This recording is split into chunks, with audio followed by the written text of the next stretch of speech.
Start. Okay, so in the last class we talked about the need of OOP. Okay, we talked about in the last class के कैसे हमारा journey पहुंचा है OOP तक, ठीक है। लेकिन अनफॉर्चुनेटली हमारे पास अगली क्लास नहीं थी और आप लोगों का स्पोर्ट्स फेस्ट था, तो मैंने इसको वहीं पर रोक दिया था। तो आज मैं आपको पहली ऑब्जेक्ट के बारे में बताऊंगा, ठीक है। C++ में ये कैसे बनाते हैं, you already know it, you are already using it, ठीक है, बट आपने कभी बनाया नहीं था, वो आज आप पहले दफा बनाएंगे, ठीक है। अच्छा सुने बात गौर से। ओके यार उफरान जाके उनको बता दो यार, ये आवाज आ रही है उससे, मुझे नहीं पता कुछ कर सकते हैं नहीं, लेकिन एटलीस्ट बता दो। अच्छा, एक जो इंपॉर्टेंट बात है वो ये कि जस्ट लाइक स्ट्रक्ट, यार उधर तो ना देखो ना, इधर उजाड़, हाँ जी उधर। अच्छा, अब जो इंपॉर्टेंट बात है ना वो ये है कि जस्ट लाइक स्ट्रक्ट, जब स्ट्रक्चर्स हमने बनाए थे तो स्ट्रक्ट बेसिकली क्या बन जाता है, एक डेटा टाइप बन जाती है ना। और फिर हम क्या करते हैं, उस स्ट्रक्चर के इंस्टेंसेस बनाते हैं, and every instance is called object. Okay, ये बात समझ में। यदि कस्टम डेटा टाइप्स जो होती हैं, जो हमने स्ट्रक्ट के थ्रू बनाई होती हैं, उसका जो वेरिएबल होता है उसको हम ऑब्जेक्ट कहते हैं, ठीक है।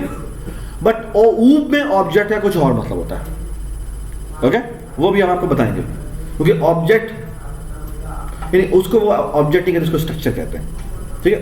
OOP में ऑब्जेक्ट का मतलब कुछ और होता है, ठीक है,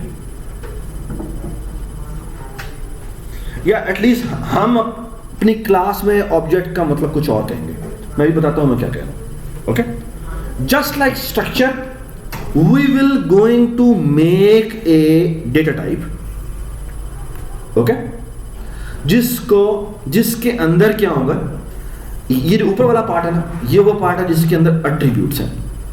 एट्रीब्यूट्स का मतलब क्या है, जो उसके अंदर प्रॉपर्टीज होती है। फॉर एग्जांपल जैसे हमने पर्सन का स्ट्रक्ट बनाया हो, तो उसके अंदर क्या क्या एट्रीब्यूट्स होंगे, नेम होगा, रोल नंबर होगा, उसकी हाइट होगी, उसकी जेंडर होगी, वगैरह वगैरह वगैरह वगैरह। Okay, I hope everybody agree to this, ठीक है। लेकिन सिर्फ उसके अंदर एट्रीब्यूट्स नहीं होंगे, बल्कि उसके अंदर फंक्शंस भी होंगे। सो F1 होगा, F2 होगा, F3 होगा, ये वो फंक्शन होंगे जो वो डेटा टाइप परफॉर्म कर सकती है। फॉर एग्जाम्पल एक पर्सन के बारे में बात करें तो उसका एक फंक्शन हो सकता है कि वो क्या वो स्पीक कर सकता है, जो भी है, वो कौन सी लैंग्वेज बोलता है वगैरह, या वो बहुत सारे फंक्शन हो सकते हैं, ठीक है। जैसे अगर आप लोगों ने सीन यूज किया है, तो सीन के अंदर आपको फंक्शन मिलता है dot gate line, dot gate भी होता है, डॉट इग्नोर भी होता है, डॉट, बहुत सारी चीजें होती है। यू एग्री विद दिस, ठीक है। तो वो सारे के सारे क्या होते हैं, उसके एट्रीब्यूट्स और फंक्शन होते हैं। Okay, so the example which you are already using of seen, ठीक है, तो सीन के अंदर ये सारी चीजें होती हैं, ठीक है। ओके, अच्छा, अभी जो मैं आपके सामने पहली OOP की एग्जांपल बनाने जा रहा हूं, ओके, वो है कॉम्प्लेक्स नंबर। क्या है? अच्छा, कॉम्प्लेक्स नंबर क्या होता है, जी बताएं, जी बताएं। शाबाश। इसके अंदर जो एट्रीब्यूट्स होते हैं वो दो होते हैं, एक होता है इसका रियल पार्ट और एक होता है इसका इमेजिनरी पार्ट, ठीक है। दोनों के दोनों क्या होते हैं, हम लेट्स से कहते हैं फ्लोट कह देते हैं, फ्लोट कहते हैं, इंटर कहते हैं, जी कहते हैं, फ्लोट कह देते हैं, ठीक है। ओके,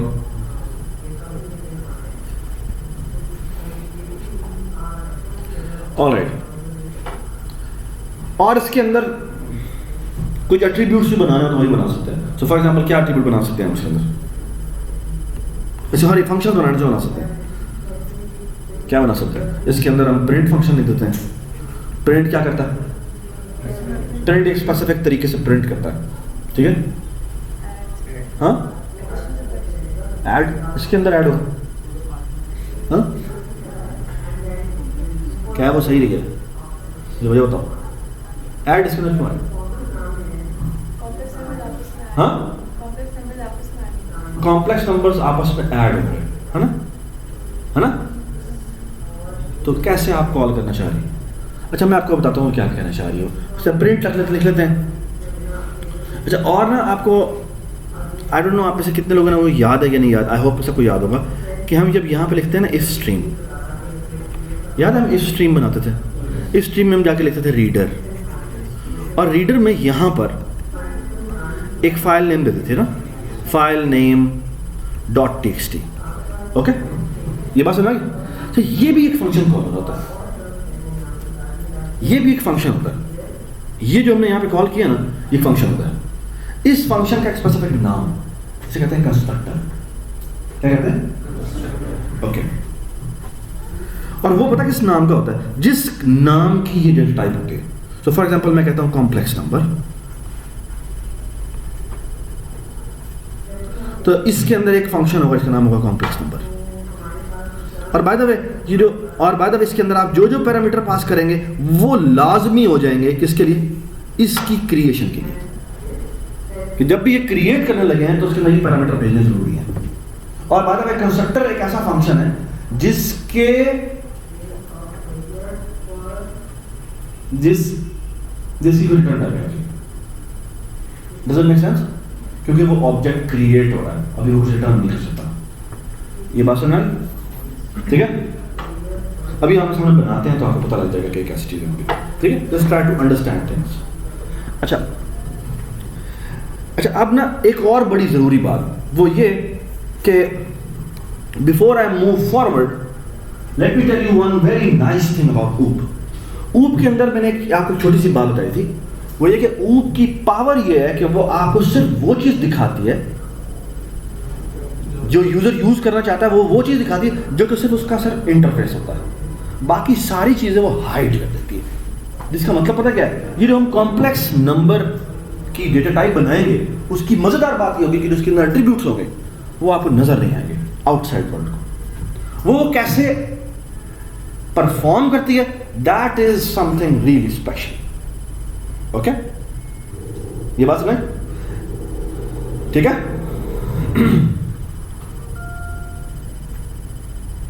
सो फार सो गुड, ठीक है?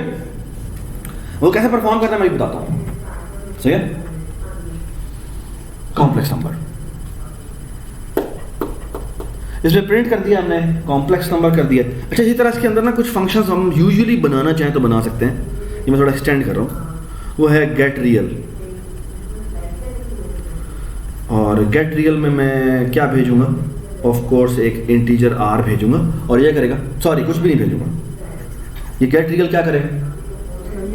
वो उसके जो रियल पार्ट है वो रिटर्न करता है। क्यों रिटर्न करता है? क्योंकि ये जो हम एट्रीब्यूट बनाएंगे ना, ये आउटसाइड वर्ल्ड को नजर नहीं आएंगे। अगर आपने इसके किसी भी प्राइवेट एट्रीब्यूट को एक्सेस करना है तो आपसे रिक्वेस्ट करेंगे। रिक्वेस्ट कैसे करेंगे? इसके फंक्शन को कहेंगे प्लीज मुझे दे दो, और अगर अच्छा मैं दे सकता हूं तो दे दूंगा, वरना नहीं, जाओ। ठीक है, ये बात सुना है?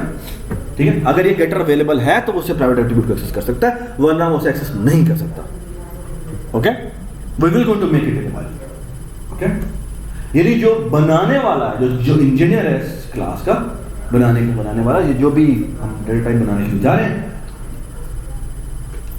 उसको तो सारी एक्सेस होगी, लेकिन जो उसे यूज करेगा उस डेटा टाइप को, उसको एक्सेस वही मिलेगी जो एक्सेस वो प्रोवाइड करेगा। आई होप एवरीबॉडी अंडरस्टैंड दिस। ठीक है, जिसकी एक्सेस का ये फंक्शन आपको प्रोवाइड करेगा। ठीक है, ओके जी, आई थिंक हमने काफी सस्पेंस क्रिएट कर दिया। मैं सकता है हम बनाते हैं क्लास। ठीक है, फिर मैं आपको आपके सामने उस पे लिख दूंगा।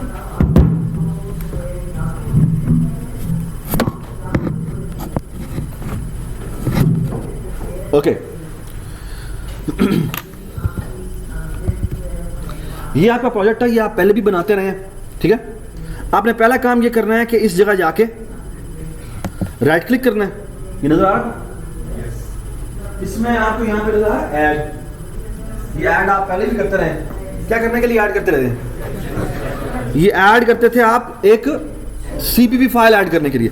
अब आप एक क्या करेंगे, अब आप यहाँ पे एक क्लास ऐड करेंगे, ठीक है।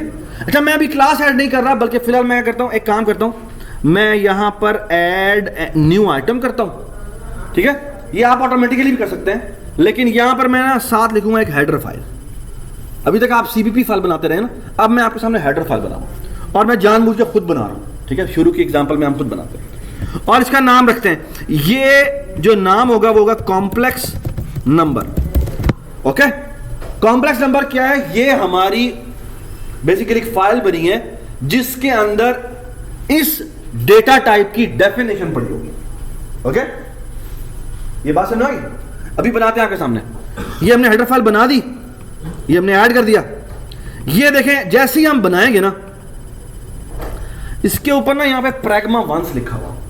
ये प्रैग्मा वंस क्या है?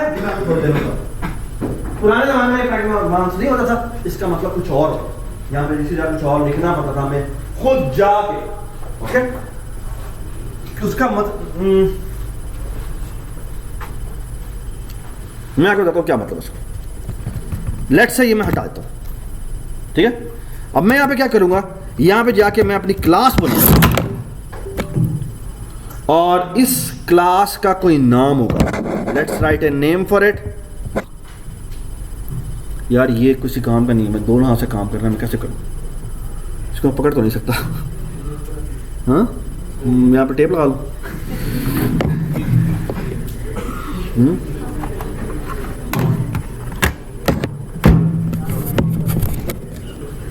सर ये देखिए जी, यहां पे हम क्लास लिखेंगे, यहां पे हम कॉम्प्लेक्स नंबर लिखेंगे, ठीक है।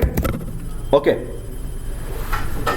ये बिल्कुल अभी तक कोई फर्क नहीं है, सिर्फ फर्क सिर्फ अभी तक ये है कि अभी तक हम जिस तरह से स्ट्रक्ट लिखते थे, इस तरह से मैंने सिर्फ क्लास लिखी। ओके,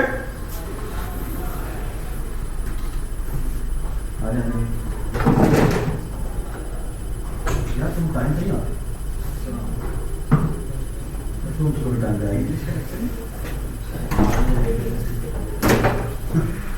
कभी भी टाइम का है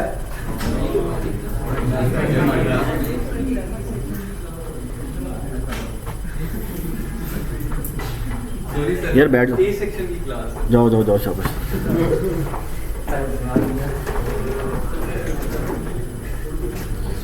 ये बंद कर देगा। ओके जी, हम ये कॉम्प्लेक्स नंबर की क्लास लिख रहे हैं। इसमें अभी तक और स्ट्रक्ट में कोई फर्क नहीं होगा। Okay, the only difference is कि यहां पे हम लिखेंगे जाके प्राइवेट। इसे कहते हैं एक्सेस मॉडिफायर। ओके, तो ये एक्सेस मॉडिफायर क्या होता है? एक्सेस स्पेसिफायर जिसे कहते हैं, वो ये प्राइवेट का मतलब है इस अभी ये जिसके नीचे जो भी मैं चीज लिखूंगा वो हाइड होगा। ओके, फॉर एग्जांपल मैं यहां लिखता हूं इंट, ये देखिए जी, इंट रियल, इंट इमेजिनरी, ठीक है। ओके, अब मैं source.cpp में जाता हूं, यहां पे मैं क्या करता हूं इंक्लूड, यहां पे मैं आप डबल कोट लिखूंगा। डबल कोट का मतलब है मैं अपने ही फोल्डर में जहां पे मेरा प्रोजेक्ट बना हुआ है वहां से फाइल उठाना चाहता हूं। तो यहां पे आपको पहले नजर आ रही होगी, कौन सी वाली फाइल नजर आ रही है? Complex number .h। ओके, यहां पर हम आगे, यहां पे मैं लिखता हूं जाके फॉर एग्जांपल इंट मेन, और ये देखें जी, यहां पे मैं एक include IO stream using namespace std, ठीक है। और यहां जाके देखें मैं कॉम्प्लेक्स नंबर टाइप का एक C बनाता हूं, ठीक है। तो ये मुझे बनाने देगा, तो इसमें और स्ट्रक्ट में अभी तक कोई फर्क नहीं। The only difference is the following, कि अगर मैं जाके ये लिखूं ना C डॉट, तो आपको नजर आ रहा नहीं नजर आ रहा, तो मतलब पता क्या है? इसका मतलब है कि जो कुछ भी आपने उसके अंदर डिफाइन अंदर किया है वो उसे बाहर की दुनिया में एक्सेसिबल नहीं होगा। ओके, ये देखिए जी, अब अगर जाके मैं यहां पे प्राइवेट की जगह पब्लिक लिख दूं, ओके, और आप देखें क्या होगा। मैं यहां जाता हूं, कंट्रोल C दबाता हूं, डॉट लिखूं, ये नजर आना शुरू हो गया। यहां पे क्या लिखा हुआ है? इमेजिनरी और रियल। इसे आप जाके एक्सेस कर सकते हैं। ओके, सो हर वो सेगमेंट जो कि प्राइवेट सेगमेंट होगा क्लास के अंदर, वो बाहर की दुनिया को एक्सेसिबल नहीं होगा अगर वो प्राइवेट होगा तो, और अगर वो पब्लिक होगा तो उसका मतलब क्या है कि वो एक्सेसिबल होगा। Okay, and that's where information hiding comes. ये जो हमने अभी तक एक कंसेप्ट सीखा है पब्लिक और प्राइवेट क्लास के अंदर, ये वो चीजें हैं जिसके थ्रू हम क्या करेंगे, हम चीजों को छुपाएंगे।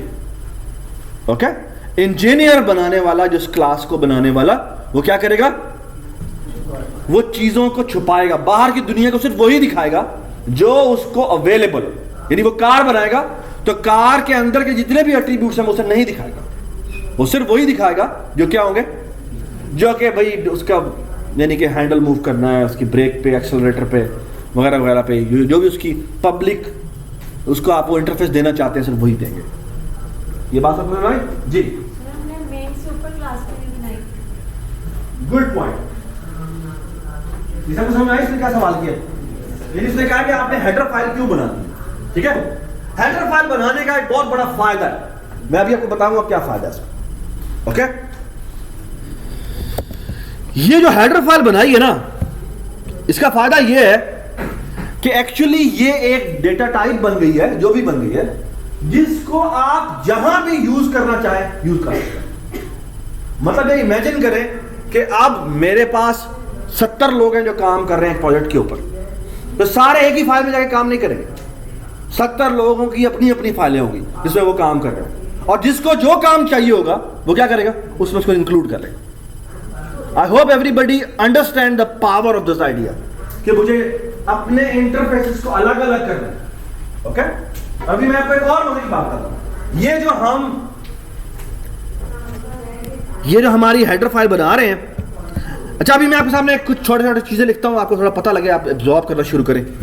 यहां पे पहली बात हो रही है कि मैं प्राइवेट लिखूंगा, ओके, और मैं यहां जाता हूं, यहां जाके मैं पब्लिक लिखूंगा, और पब्लिक में जाके मैं यहां पे कॉम्प्लेक्स नंबर लिखता हूं। ये क्या है?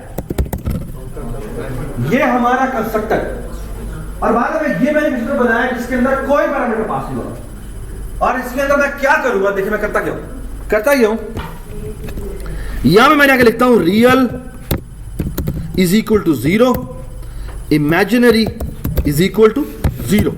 ओके, और साथ ही मैं एक और भी लिखता हूं, मैं यहां लिखता हूं वॉइड प्रिंट, और प्रिंट में जाके लिखता हूं जी कॉम्प्लेक्स के नहीं, और यहां पे प्रिंट लिखता हूं, और प्रिंट में जाके लिखता हूं सी आउट, हाँ जी, ब्रैकेट जी, आगे बताएं क्या लिखूं, हाँ सॉरी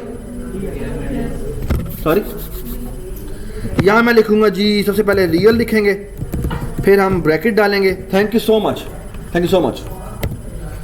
यहां लिखेंगे जी इमेजिनरी, और यहां लिखेंगे ब्रैकेट, और यहां पे ब्रैकेट डाल देंगे, ठीक है? सॉरी, आयोटा डालना है जी, आयोटा तब डालते हैं जब हमें कॉमा की जगह लिख रहा हूं प्लस, ठीक है? तो मैं प्लस इसकी फॉर्म में लिख रहा हूं, ठीक है? ये हो गया। अच्छा, एक काम मैं और करता हूं, यहां पे मैं लिखता हूं वॉइड गेट रियल, और गेट रियल की रिटर्न टाइप कुछ होनी चाहिए, इधर आप बंद कर दे प्लीज।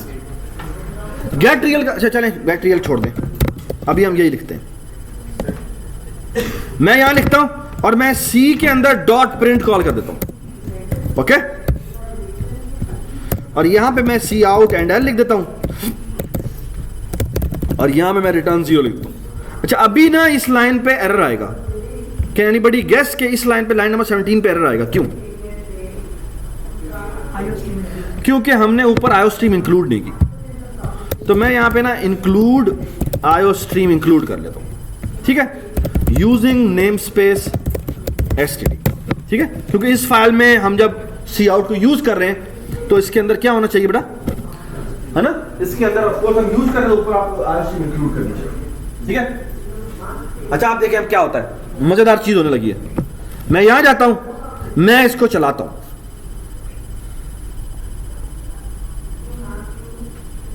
और चल जा भाई,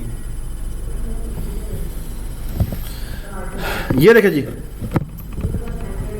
मैं यहाँ आया और मेरे वो वॉचेस नज़र नहीं आ रही मुझे।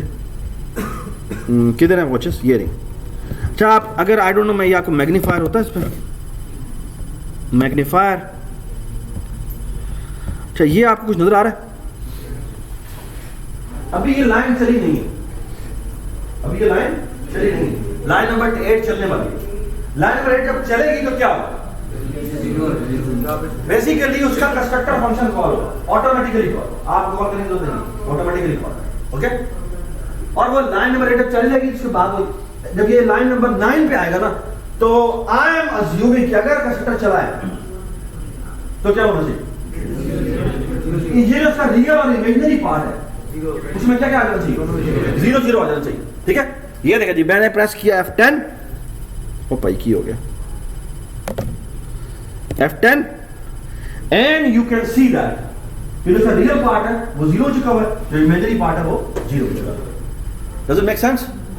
Does it make sense? इसका मतलब क्या है? इसका मतलब कंस्ट्रक्टर कॉल हुआ था, ओके, और ऑटोमेटिकली कॉल हुआ। Okay, I hope everybody agree to this. Okay, अब देखें जब मैं सी डॉट प्रिंट कॉल करूंगा, सी डॉट प्रिंट कॉल करूंगा तो ये जाकर कंसोल पे दिखा देगा। क्या दिखा देगा? हाँ, 0 0। F10 मैंने प्रेस किया और ये देखे जी, मैंने F11 प्रेस कर दी गलती से, तो इसलिए वो इसके ये किधर गया? ये मैंने गलती से F11 प्रेस कर दिया, तो उससे हुआ ये कि वो उसके अंदर आ गया, और यहाँ पर उसने F10 मैं कर देता हूँ F10, और आप देख सकते हैं कि ये इसने जी 0 0 प्रिंट कर दिया। Does it make sense? Does it make sense? ठीक है। अच्छा मैं थोड़ा सा एक और काम करता हूँ, और वो काम ये है,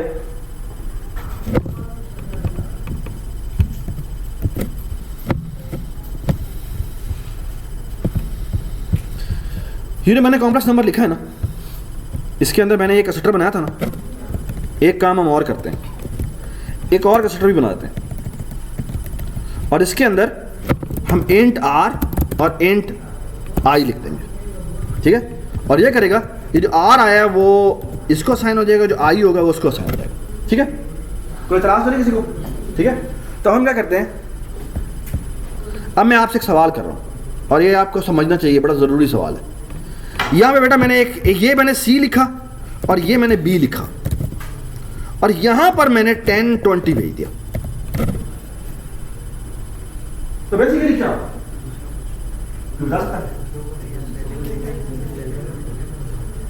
पहले C के लिए करो, C के लिए कौन सा कंस्ट्रक्टर करो? पहला। B के लिए कौन सा कंस्ट्रक्टर करो? सेकंड वाला। ओके, और अब मैं कुछ और करने लगा, and I want you to answer me. ये इधर आ जाए, मैं क्या कहता हूं B डॉट प्रिंट, और ऐसा करते हैं, एक काम भी कर देते हैं, सी आउट, यहां पे ना एंडल भी लगा देते हैं।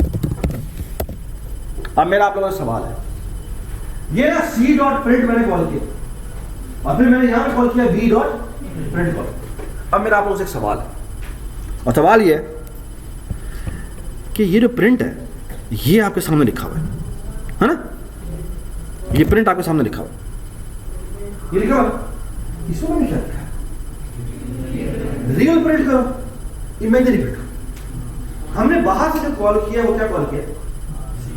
B डॉट प्रिंट लिखा हुआ है और C डॉट प्रिंट लिखा हुआ है।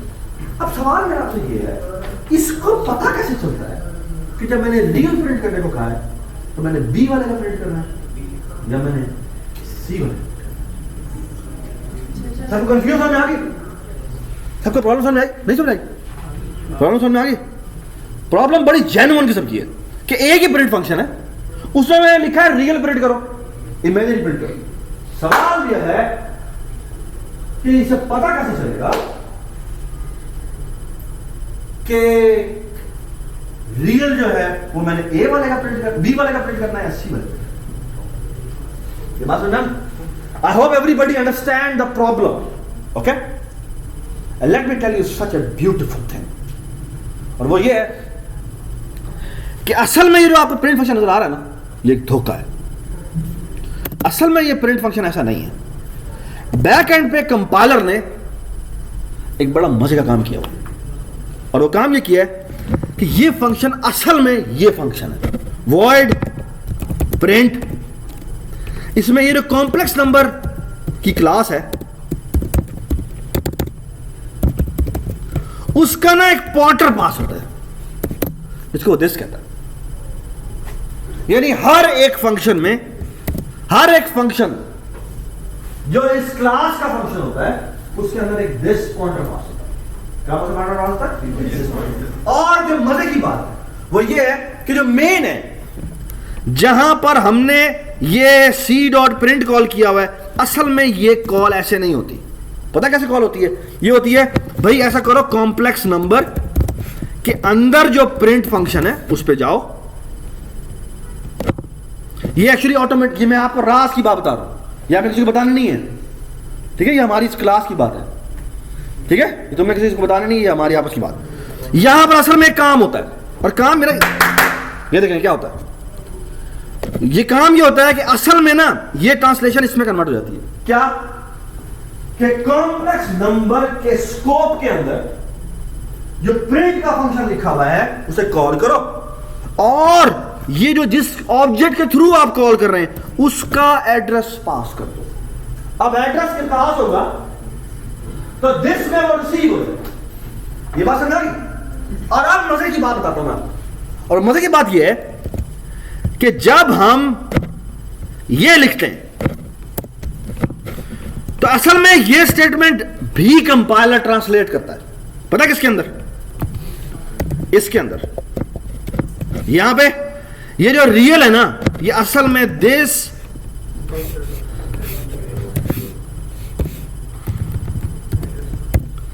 स्टैटिक डॉट में कन्वर्ट होता है। दिस स्टैटिक का मतलब क्या होता है? डी रेफरेंस करना। डॉट का मतलब क्या होता है? उसके अंदर की चीज को देखना। ये बात सुना? और मतलब इसका एक शॉर्टकट होता है, और वो होता है,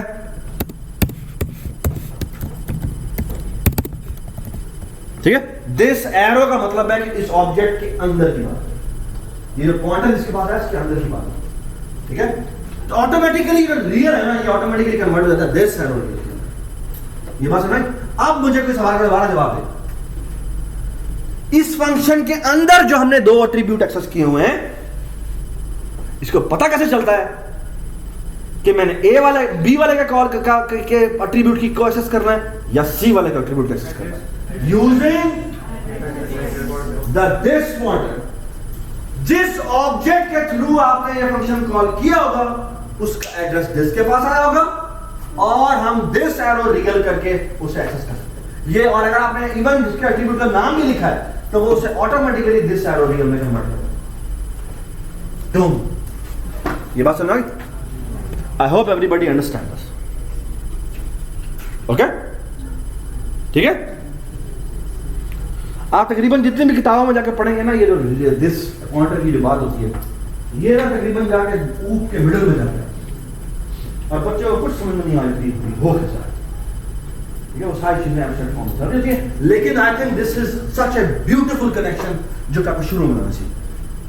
ओके, क्योंकि आपको चीजें समझ में आती है कि ये चल कैसे रही, और फिर everything starts making sense. Okay,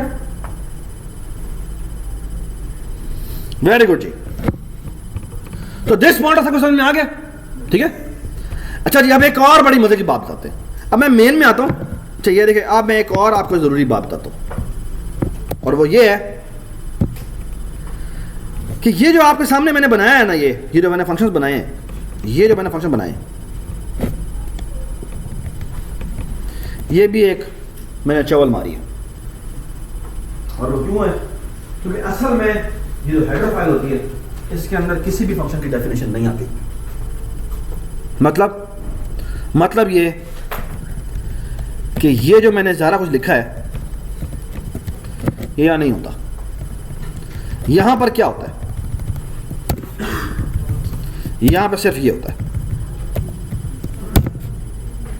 मतलब क्या होती है?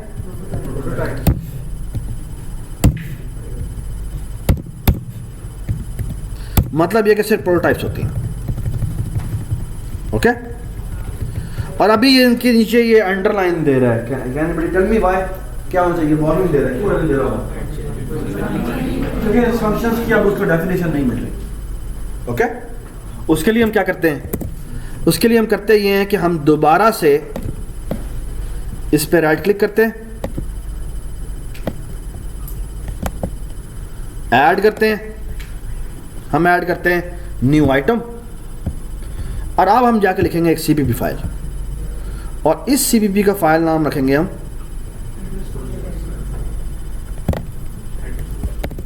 लिखेंगे हम complex number dot CPP. Okay, अच्छा, डॉट हेडर फाइल क्या होती है, हेडर फाइल के अंदर सिर्फ और सिर्फ डिक्लेरेशन होती है, उसी की जो सीपीपी फाइल होती है उसमें क्या होती है, उसकी जो हमने प्रोटोटाइप लिखी थी उन सारों की हम definition. Okay, and the only difference is the following. पहली लाइन यहां पे क्या लिखेंगे, पहली लाइन हम यहां पे लिखेंगे include complex number dot H. Okay, और बाय द वे अब हमें एक और बड़ी ज़रूरी बात है, याद है हमने ये आयो स्ट्रीम इंक्लूड की थी यहाँ पे, ये हमें यहाँ पे इंक्लूड करने की ज़रूरत नहीं है, क्योंकि अब यहाँ से हमने डेफिनेशन हटा दी है। ठीक है, तो हम यहाँ पे डॉट सीपीपी में जाते हैं और यहाँ जाके इंक्लूड कर देते हैं। ठीक है, और अब हम यहाँ पर जाके उस क्लास के अंदर मौजूद जो फंक्शन है जिनकी हमने प्रोटोटाइप लिखी थी उनकी डेफिनेशन बनाते हैं। ओके, अब मेरी बात सुने गौर से, उनको कैसे डिफाइन करते हैं, उनको कैसे डिफाइन करते हैं। मैं कमेंट लिख रहा हूं जनरल, पहले आप लिखते हैं रिटर्न टाइप, फिर लिखते हैं क्लास का नाम, फिर आप लिखते हैं क्लास रेजोल्यूशन ऑपरेटर, फिर आप लिखते हैं उसका फंक्शन नेम, और फिर हम यहाँ लिखते हैं पैरामीटर लिस्ट। ओके, तो फॉर एग्जाम्पल हमने जो कंस्ट्रक्टर्स लिखे थे, कितने कंस्ट्रक्टर लिखे थे बेटा, 2, तो हम कंस्ट्रक्टर की कोई रिटर्न टाइप होती है, नहीं होती, तो इसलिए हम यहाँ पे सिर्फ क्लास का नाम लिखेंगे, यानी कि कॉम्प्लेक्स नंबर कॉलन कॉलन, जैसे ही कॉलन कॉलन डालेंगे तो ये खुद ब खुद बता देगा हाँ भाई कौन सा वाला फंक्शन लिखना चाहते हैं, जी हम यहाँ पे कॉम्प्लेक्स नंबर ही लिखना चाहते हैं, तो हम यहाँ पे ये लिखेंगे, और यहाँ पे कहेगा हाँ भाई हमने पहला जो लिखा था उसके अंदर कोई पैरामीटर नहीं थे, तो हम यहाँ पे क्या लिखेंगे, रियल इज इक्वल टू 0, आप चाहें तो यहाँ पे this arrow real is equal to 0 भी लिख सकते हैं। ओके, सॉरी रियल, और यहाँ पे हो जाएगा this arrow imaginary is equal to 0। यहाँ पर आगे जी complex number colon colon complex number, जी आपको याद होगा इंट आर इंट आई, और यहां पे लिखेंगे हम this arrow real is equal to R, this arrow imaginary is equal to I. Okay, अब प्रिंट को भी डिफाइन कर लेते हैं जी, प्रिंट की रिटर्न टाइप क्या थी, वॉइड, फिर आप लिखेंगे क्लास का नाम यानी कॉम्प्लेक्स नंबर, ओहो कॉम्प्लेक्स नंबर, और फिर क्या लिखेंगे बेटा, यहां लिखेंगे जी प्रिंट फंक्शन है तो यहां पे प्रिंट आ जाएगा, यहां पे कोई पैरामीटर पास नहीं हो रहा, और यहां करेंगे सॉरी यहां लिखेंगे सी आउट, यहां लिखेंगे रियल, यहां आप लेते हैं क्या बेटा ब्रैकेट रियल, आगे बताएं कॉमा, और यहां बता देंगे इमेजिनरी ब्रैकेट, और यहां पे ठीक है। अच्छा मैं आपसे एक और बात,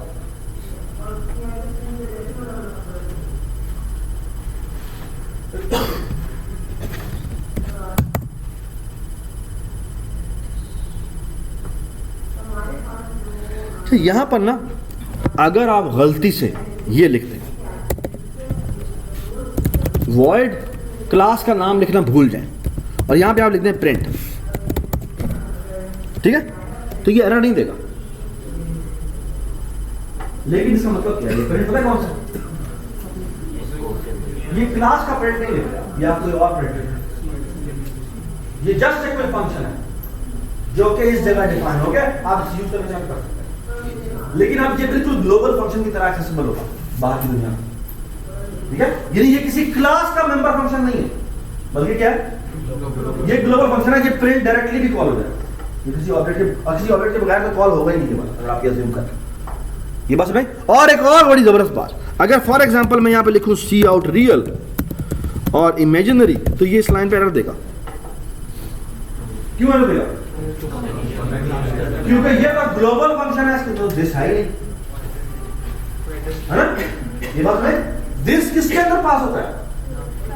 वो क्लास के मेंबर फंक्शन के अंदर कॉल होता है ऑटोमेटिकली, लेकिन ये क्योंकि क्लास का फंक्शन है ही नहीं, तो यहां पर अवेलेबल नहीं। ये बात समझ। आई होप एवरीबॉडी अंडरस्टैंड। अगर गलती से भी कभी आप ये लिखना भूल जाएंगे तो आपको एरर नहीं देगा, लेकिन वो आपको यहां पर एरर देगा और आप कहेंगे यार ये तो मेरा तो एक्सेस ही नहीं होता, ठीक है।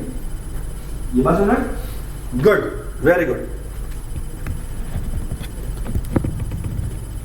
और आप चाहें तो ये यहां पे लिख सकते हैं, एंड आई वुड रिकमेंड, जैसे फॉर एग्जांपल अगर कोई क्लास बना रहे हैं जिसके अंदर गो टू रो कॉलम चाहिए, अब वो क्लास का मेंबर फंक्शन नहीं होना चाहिए, तो ये आप बेसिक यहाँ पे सीसीबीपी फाइल में ऊपर एक बना दें, अंदर जो करना है करें उसका। ये बात समझ। उसको किसी दिस के थ्रू कॉल करनी होती है, वो एक ग्लोबल फंक्शन है, ये यहाँ एक्सेसिबिलिटी चाहिए। ये बात समझ, ठीक है। यूजुअली ग्लोबल फंक्शंस इस जगह नहीं लिखे जाते, उसकी एक और हेडर फाइल बना दे, उसका नाम रखेंगे ग्लोबल फंक्शंस या हेल्पिंग फंक्शंस डॉट एच, ठीक है। और उसको आपने जहाँ पे इंक्लूड करवाना है इंक्लूड करवा दें। ये बात समझ आ गई। अच्छा, मैं आपको एक मजे की बात बताता हूँ, और वो मजे की बात ये है, देखिए मैंने यहाँ पे इस सीवीपी फाइल में हेडर फाइल इंक्लूड की कॉम्प्लेक्स नंबर डॉट एच, यहाँ पे मैं सीवीपी में गया, यहाँ पे मैंने इंक्लूड कर दी और आप मैसेज प्रिंट करवाओ।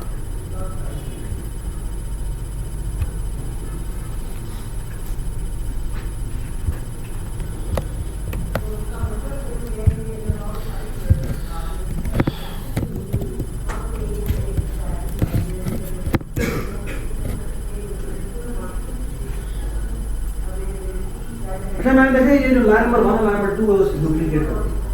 डुप्लीकेट होगा क्या? हाँ सेम, हाँ लाइन से होगा। मैंने बेसिकली कहा ही है ऐसा करो, ऊपर वाली जो कॉम्प्लेक्स नंबर की क्लास थी वो एक दफा डिफाइन करो, फिर दूसरी दफा डिफाइन। तो जिस तरह आप एक ही स्कोप के अंदर दो वेरिएबल डिफाइन नहीं कर सकते, है ना, दो वेरिएबल सेम नाम के डिफाइन नहीं कर सकते, इसी तरह आप एक क्लास एक ही स्कोप में दो दफा डिफाइन नहीं कर सकते। ये सब समझ में आ गया बात? तो उसकी वजह से हो गया, वो कहेगा यहाँ पर एरर आ रहा है, और एरर ये कह रहा है कि आपकी जो क्लास है वो एक दफा डिफाइन हो चुकी है, आप दोबारा से डिफाइन कर रहे हैं। ये बात समझ में आ गई, ठीक है।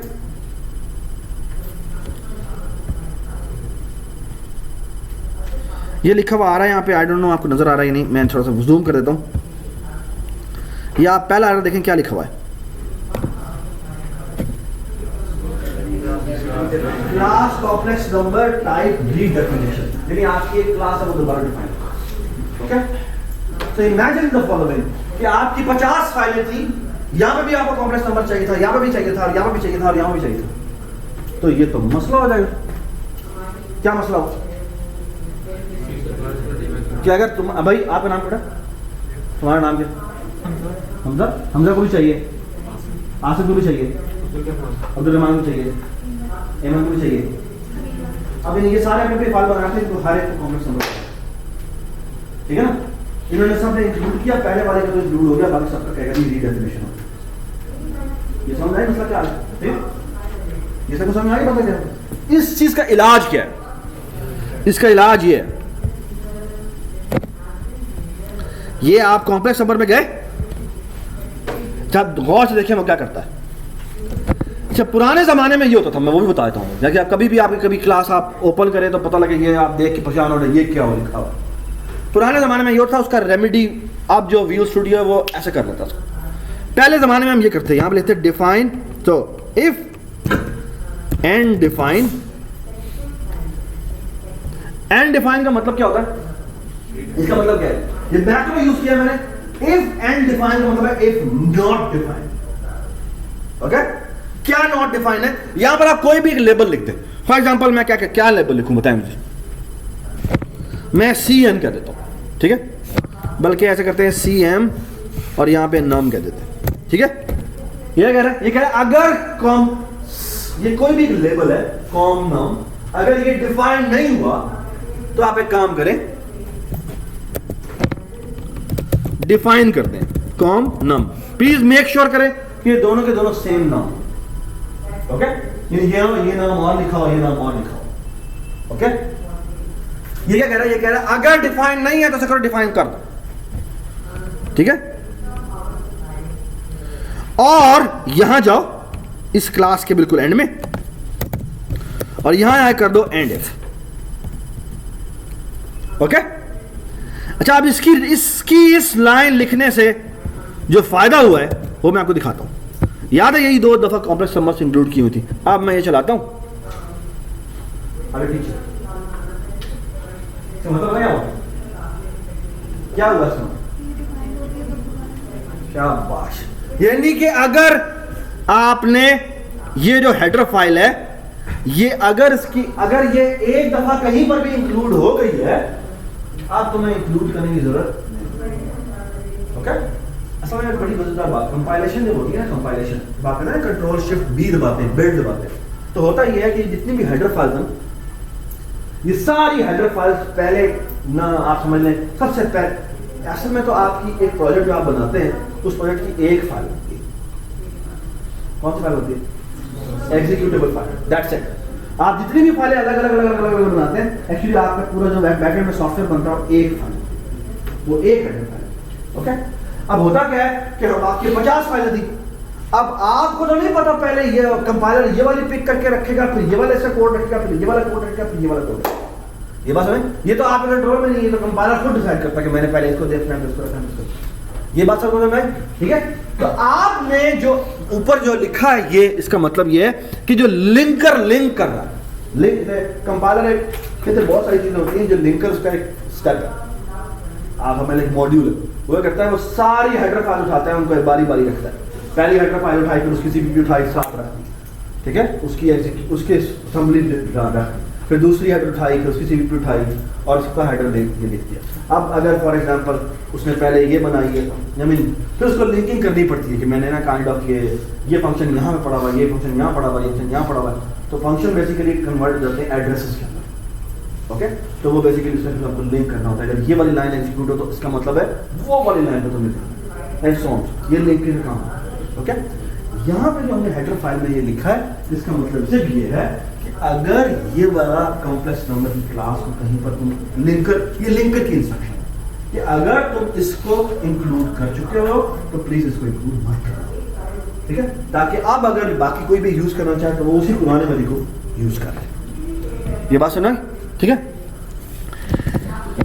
आई होप एवरीबडी अंडरस्टैंड दिस। तो आपको टेक्स्ट बुक में कई जगहों पर यह लिखा हुआ नजर आएगा, लेकिन इसको विजुअल स्टूडियो के अंदर करने का एक बड़ा आसान सा तरीका उन्होंने बता दिया, और वो यह है प्रैग्मा वंस। प्रैग्मा वंस का मतलब क्या होता है, इस हेडर फाइल को प्लीज एक दफा इंक्लूड करें, ओके। तो आप जितनी भी हेडर फाइल होती है उस पर ऑटोमेटिकली लिख देता है प्रैग्मा वंस, ओके, ठीक है। तो आपने पूरा प्रोसेस बताया, पुराने जमाने में वो लिखे जाते हैं, ठीक है। आई hope everybody understand this, okay, ठीक है। अच्छा, अब आपको मजे की बात बताओ, हम यहाँ source.c में जाते हैं और ना मैं 2 कॉम्प्लेक्स नंबर्स को ऐड करना चाहता हूँ। क्या करना चाहता हूँ, ऐड करना चाहता हूँ, तो मैं लिखूंगा void add जी। अब मुझे बताएं जो ऐड होता है, ऐड का जो प्रोसीजर होता है,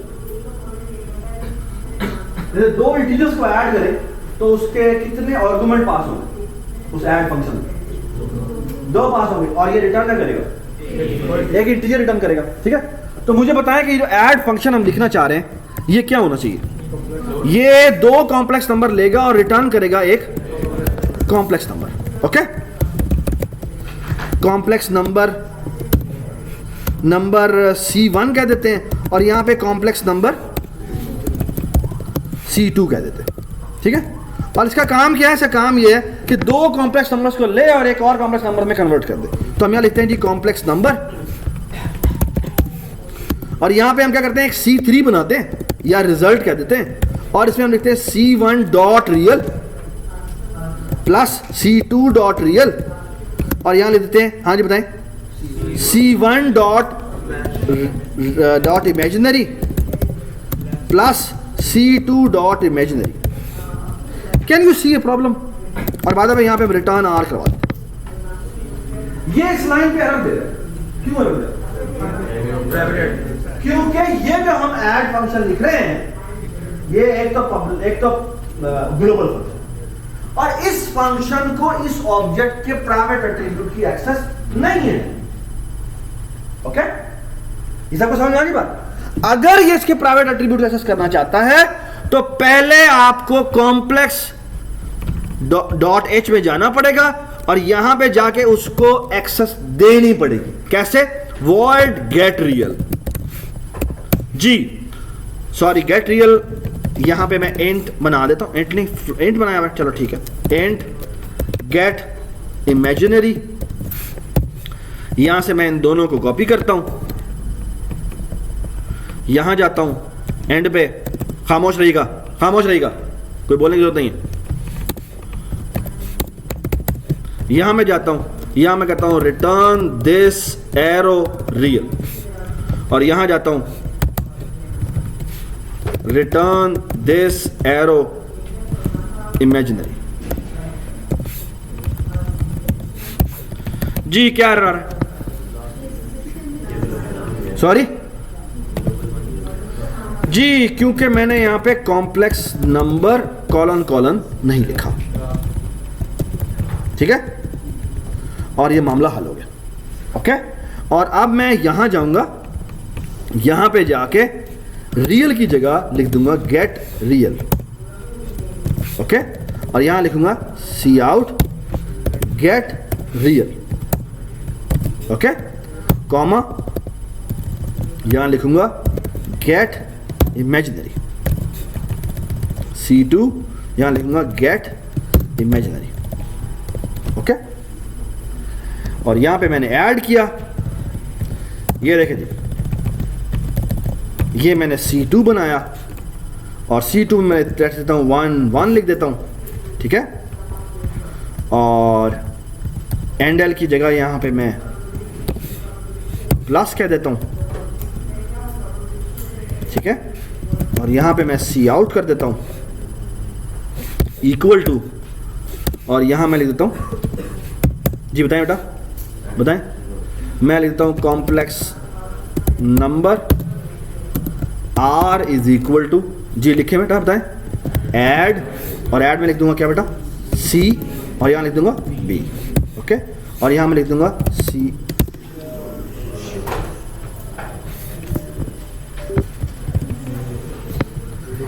कैन यू गैस क्या होगी statement? R dot print. Okay, ये चला दो यार, यार आराम से करते हैं ताकि ना हिले ना, ये वो सारा फोकस खराब हो गया।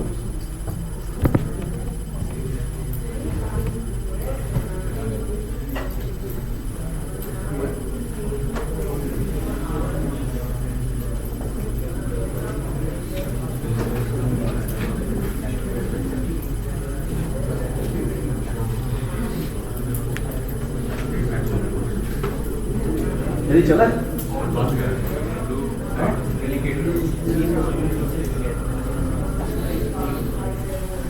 अच्छा, मेरा आप लोगों से एक सवाल है, ये चलाता हूं मैं भी आपके सामने। ये प्रोजेक्टर जब ऑन होता है,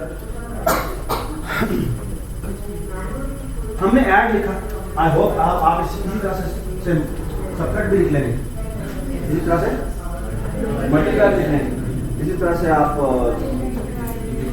बहुत सारी चीजें, मॉड भी लिख सकते हैं। मॉड क्या करें?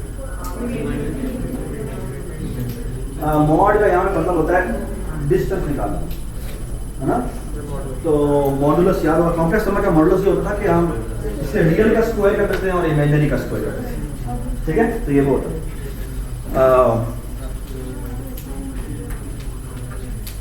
इस तरह आप चाहें तो एक नंबर का इनवर्स भी निकाल सकते हैं। ठीक है, कॉम्प्लेक्स नंबर का इनवर्स याद है कैसे निकालते हैं? जी, रियल नंबर डिवाइड बाय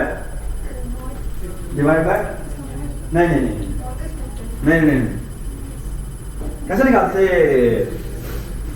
आपको याद है वो इन्वर्स निकालते थे मल्टी। तो बेसिकली दो तरह के इन्वर्स होते हैं ना। कॉम्प्लेक्स नंबर का इन्वर्स कैसे निकालते हैं? ये अगर कॉम्प्लेक्स नंबर लिखा हुआ है आपका 2 और 3 है, एक मिनट प्लीज, तो आपको याद होगा कॉम्प्लेक्स नंबर का जो एक होता है एडिटिव इन्वर्स। एडिटिव इन्वर्स तो बड़ा आसान होगा, -2 -3, है ना। लेकिन जो मल्टीप्लिकेटिव इन्वर्स होता है वो कैसे निकालते थे? हम निकालते a/a² + b² minus b/a² + b²। अच्छा मेरी बात सुने, मैं आपको बात बताऊं, प्लीज बात सुने, ये बड़ी इंपॉर्टेंट है। हमने अभी डेटा टाइप बनाई है ना, उसमें अगर आप इन्वर्स निकालते रहेंगे ना तो आपका आंसर होता है। कैन बड़ी ये सही आएगा, ये सही है। कैन बड़ी टेल मी द रीजन। मैं आपके सामने हिंट खोलता हूं, और हिंट है, look at this header file, there is a problem here. ये दोनों के दोनों इंटीजर, तो अगर आप a/a² + b² करेंगे तो आंसर क्या है? 0। Okay, I hope everybody understands. Okay, और वो उसका ऑफ कोर्स मल्टीप्लिकेटिव इन्वर्स नहीं, ठीक है। ये बात समझ आई? तो एक्चुअली इसके लिए क्या करना चाहिए? इसको दोनों के दोनों फ्लोट होने चाहिए, ठीक है। लेकिन मैं आपको एक बड़ी मजे की बात बताऊं, ये हमने गेटर सेटर के साथ सारा काम कर लिया है। गेटर का बाद में गेटर जैसा होते हैं, इसी तरह आप चाहें तो सेटर भी बना सकते हैं। और सेटर का मतलब क्या होता है कि आप हेडर फाइल में जाएं, सुने बात गौर से। गेटर क्या होता है? आपने किसी एट्रीब्यूट को गेट करना, ओके। इसी तरह एक और होता है जिसे कहते हैं वॉइड सेट रियल। और सेट रियल में ऑफ कोर्स एक आप एक रियल नंबर भेजेंगे। और इसी तरह होता है वॉइड सेट इमेजिनरी, int_i कर देते हैं, और इनको हम कॉपी करेंगे, Ctrl+S, यहां गए Ctrl+V, जी ये करेगा this arrow real is equal to _r, और ये करेगा जी this arrow imaginary is equal to _i। जी क्या गलती है? क्लास का नाम मैंने नहीं लिखा, ठीक है, ठीक हो गया। तो आप चाहें ना तो ये जो मैंने फॉर एग्जांपल आपने सामने मैंने R बनाया था, ये जो हमने यहां पे पार्ट किया ना, ये सुने बात गौर से, मैं यहां पे ये ना करता और यहां पे क्या करता, मैं r.setReal कॉल करता और सेट रियल में जाके मैं ये लिख देता,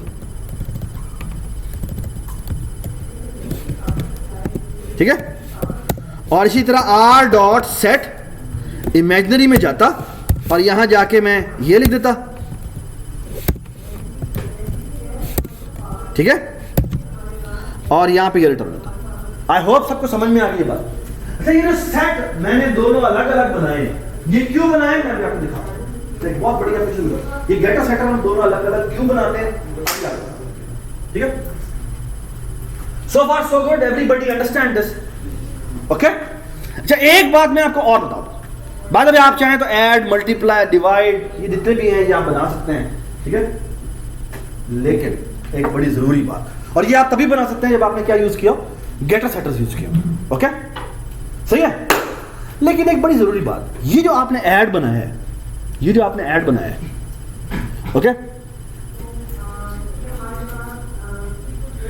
ये ऐड फंक्शन आप चाहें तो क्लास के अंदर भी बना सकते, ओके। क्लास में अंदर बनाने का फायदा,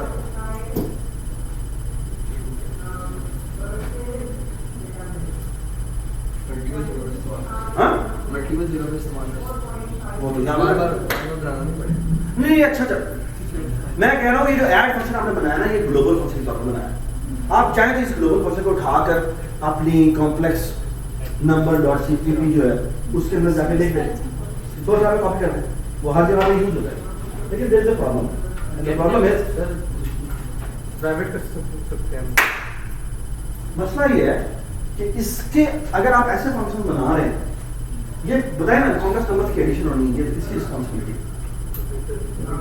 जो कॉम्प्लेक्स नंबर की क्लास बना रहा है, जो कॉम्प्लेक्स नंबर की क्लास बना रहा है उसके अंदर ऐड करने की एबिलिटी होनी चाहिए।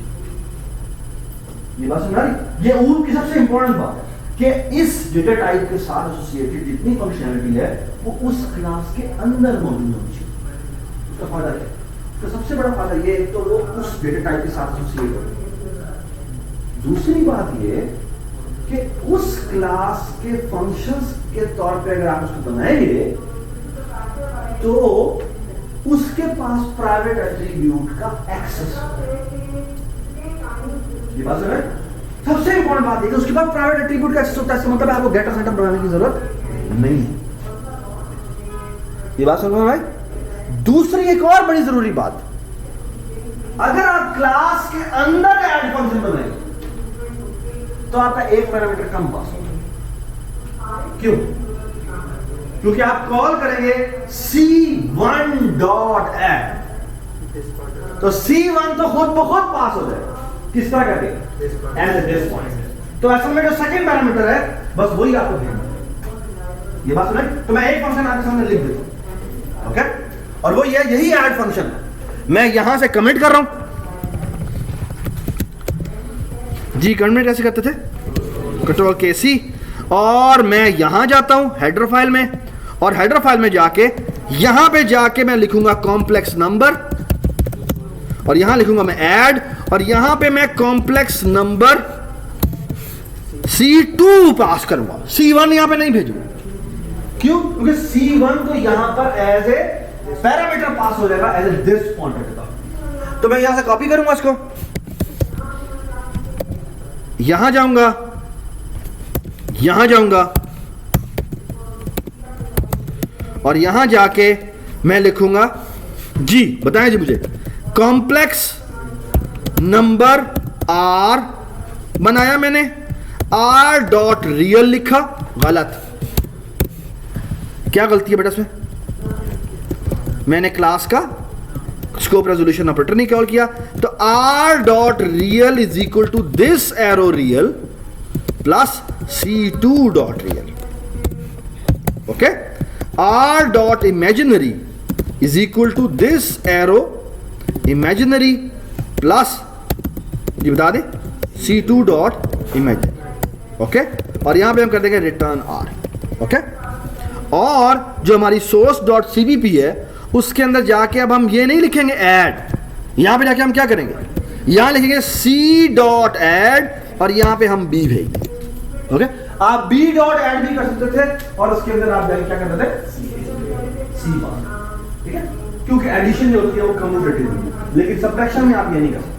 सबट्रैक्शन में जिसमें से आपने जो माइनस करना है वो आपको उसका फंक्शन कॉल करना है, ओके? आई होप सबको समझ में आ गई मैंने क्या बात की, ओके?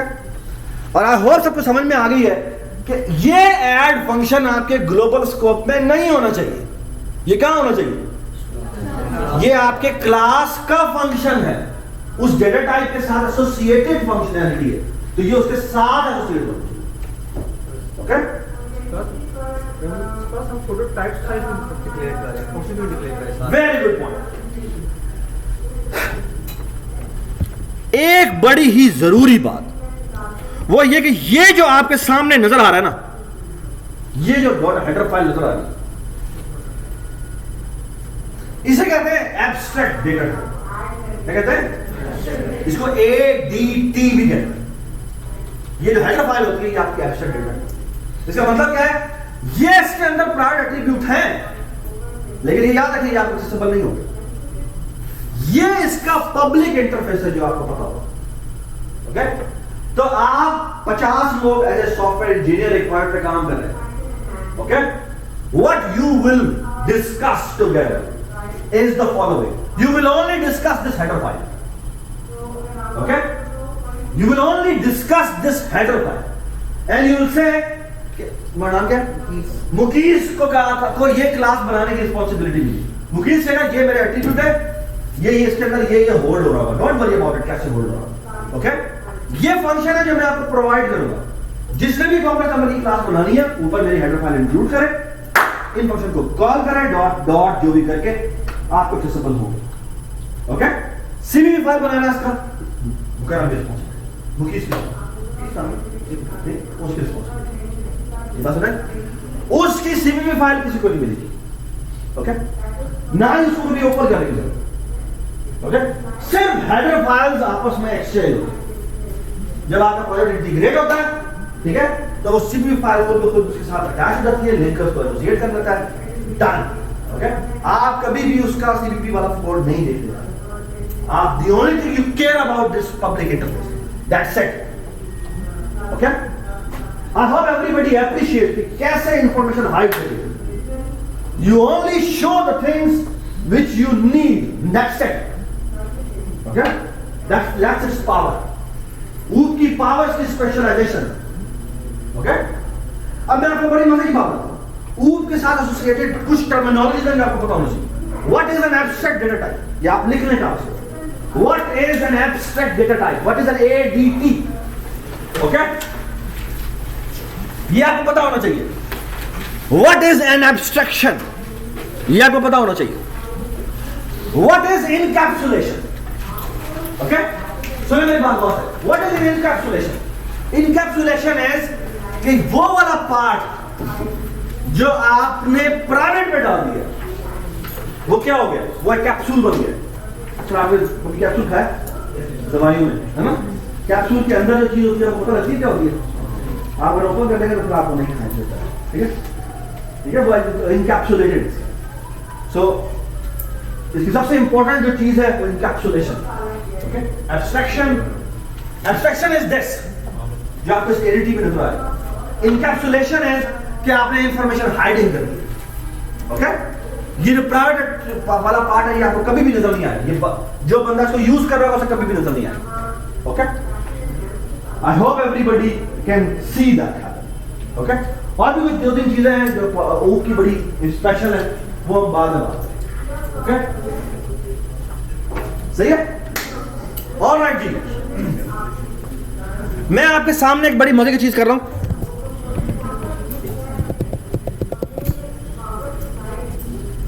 काइंडली आप you should try to appreciate this कि अभी हमने ये ऐसे डेटा टाइप वाली चीज पढ़ी है, जो अभी जो ऊप पढ़ी है, ये आपको हलवा लगेगा जो मैं चैप्टर शुरू करा रहा हूं। ओके, ये आपको आराम समझ में आ जाएगा ये क्या चीजें हो रही है।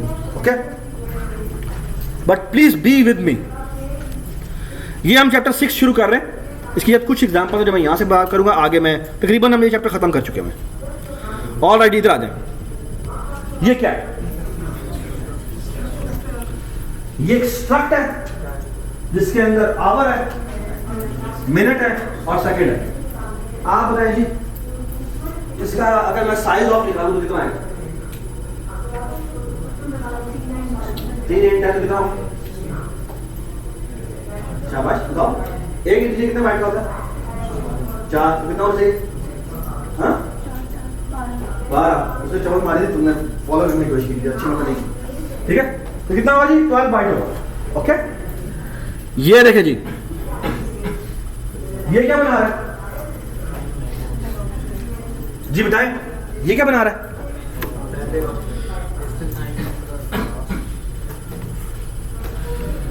जी कोई बता सकता है ये क्या चीज बन रही है? ये एक ऑब्जेक्ट बना है, ये मेमोरी में 12 बाइट एलोकेट हो जाएगी। ये क्या बन रहा है? ये अरे बन रही है, 12 × 10 120 बाइट एलोकेट हो जाएगी। इसका मतलब क्या है? ये एक पॉइंटर बन रहा है जो कि 4 बाइट का होगा, और उसको किसका एड्रेस असाइन हो रहा है? टाइम हो रहा है। ओके जी, इधर बताइए क्या हो रहा है? ये आपने टाइम रेफरेंस बनाया। टाइम रेफरेंस का मतलब क्या है? ये कोई नई मेमोरी नहीं बनी, ये इसी मेमोरी का एक और नाम है। Okay, I hope you understand this. Okay जी, आप इधर आ जाएं। अगर आप किसी स्ट्रक्ट को एक्सेस कर रहे हो तो आप ऐसे एक्सेस करते हैं, time object dot hour. Okay, ये स्ट्रक्ट में भी ऐसे होता है। ठीक है, अगर आपने किसी रेफरेंस को के थ्रू एक्सेस कर रहे हो तो भी आप ऐसे एक्सेस कर सकते हैं, लेकिन अगर आपने किसी पॉइंटर के थ्रू एक्सेस कर रहे हो तो आप एरो लगा के एक्सेस करें, या आप इसके साथ स्टार लगाएंगे और फिर डॉट लगाएंगे। ओके, ठीक है बात? ऑलरेडी इधर आ जाए, प्लीज बी विद मी। अच्छा, ये बात है, ये हमने आपके सामने टाइम की का स्ट्रक्ट बनाया, और ये आपके सामने 2 फंक्शन बनाए, एक का नाम है प्रिंट यूनिवर्सल और एक का print standard. And I hope you remember, हमने ये चैप्टर में भी पढ़ा था। प्रिंट यूनिवर्सल होता है वो आउटपुट करता है वो यानी कि अगर मैं एक में से एक होता है 16:28 और एक होता है उसको 16:28 को 4:28 में कर देगा और 7 AM या PM लिख देगा। ओके, तो वो हम लिखने लगे। ओके, सो मैं आपको ये दोनों फंक्शन बता देता हूँ, ये दोनों फंक्शन क्या करते हैं। तो ये दोनों फंक्शन ये कर रहे हैं, मैं मेन आपको बाद में दिखाता हूँ।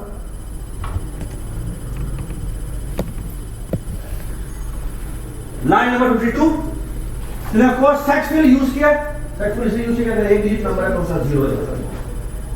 और इसने कहा जी t डॉट आवर प्रिंट करो, t डॉट मिनट प्रिंट करो और t डॉट सेकंड प्रिंट करो। ओके, और सेट w22 किया है, ये बिल्कुल आपने जिसका क्लॉक में किया था। और प्रिंट स्टैंडर्ड क्या करता है, वो कहता है अगर इसकी वैल्यू आवर की वैल्यू 0 है या 12 है तो वो 12 प्रिंट करे, वरना t डॉट आवर का मॉड ले ले वो 12 के साथ। ओके, और वो प्रिंट करे और साथ वो जो भी मिनट है और आवर है दिखा दे। और AM और PM के लिए वो क्या करेगा, दोबारा से एक इफ लगाएगा।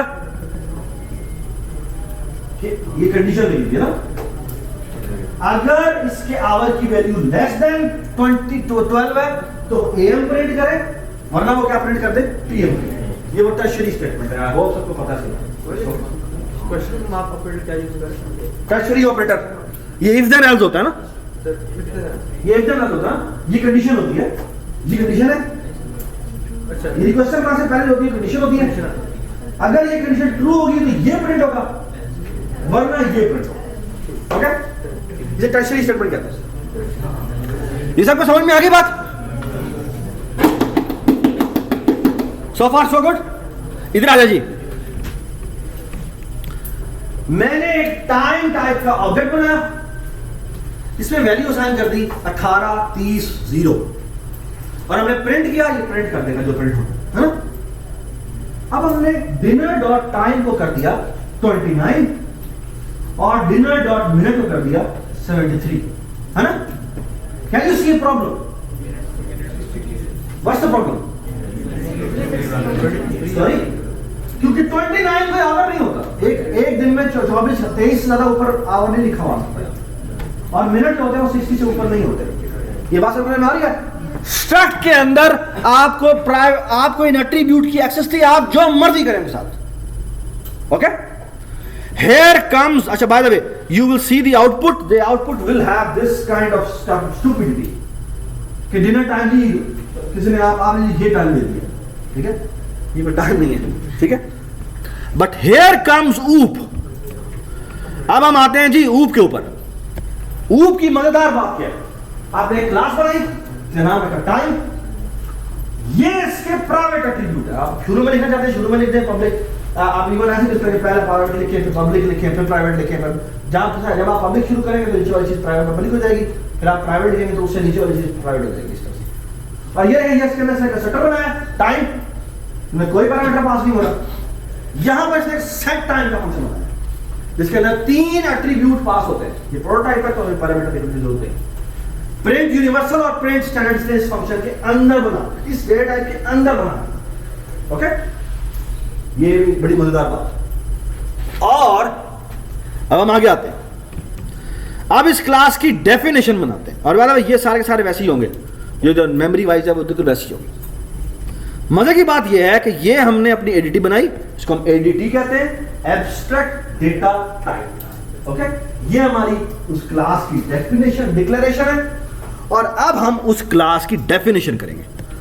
ये हमारी वो CPP file, time colon time, इसमें आवर, मिनट और सेकंड तीनों को हमने 0 से निकाला। ओके, फिर हम सेट टाइम में आए, हमने यहां पर अब एक चेक लगाया और सेट टाइम में कहते हैं अगर आवर की वैल्यू इस रेंज के अंदर है तो फिर तो हम एक चीज असाइन करते हैं, अदरवाइज हम क्या असाइन करते हैं, 0 से। ओके, बिल्कुल इसी तरह की कंडीशन हमारी मिनट और सेकंड पे भी लगेगी। अगर उसकी वैल्यू ग्रेटर देन और इक्वल टू 0 है एंड लेस देन 60 है तो मिनट को मिनट असाइन कर देगा, वरना वो क्या असाइन कर देगा, 0। और यहां पर सेकंड के लिए भी एग्जैक्टली ये चीज होगी। प्रिंट यूनिवर्सल और प्रिंट स्टैंडर्ड बिल्कुल वैसे ही है। द ओनली थिंग इज कि हम उन्हें प्रिंट करवा रहे हैं।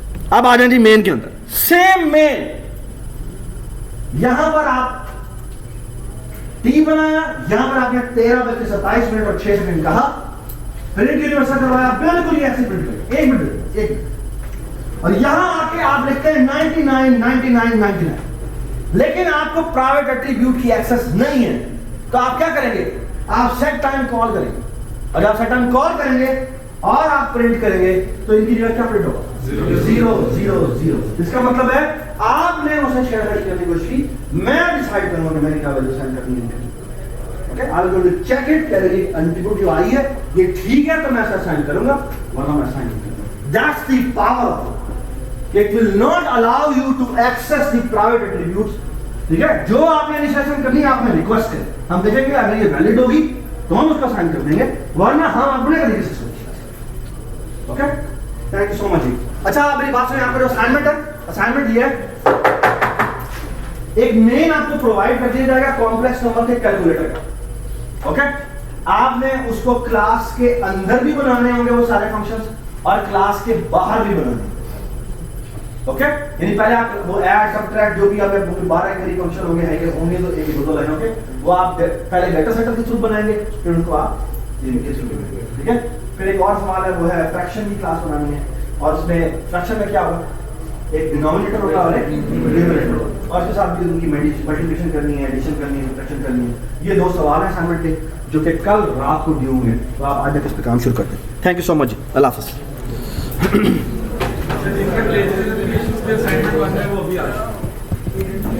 लेकिन इनकी क्लास हो रही है अभी, तो उसके बाद आ जाए, ठीक है।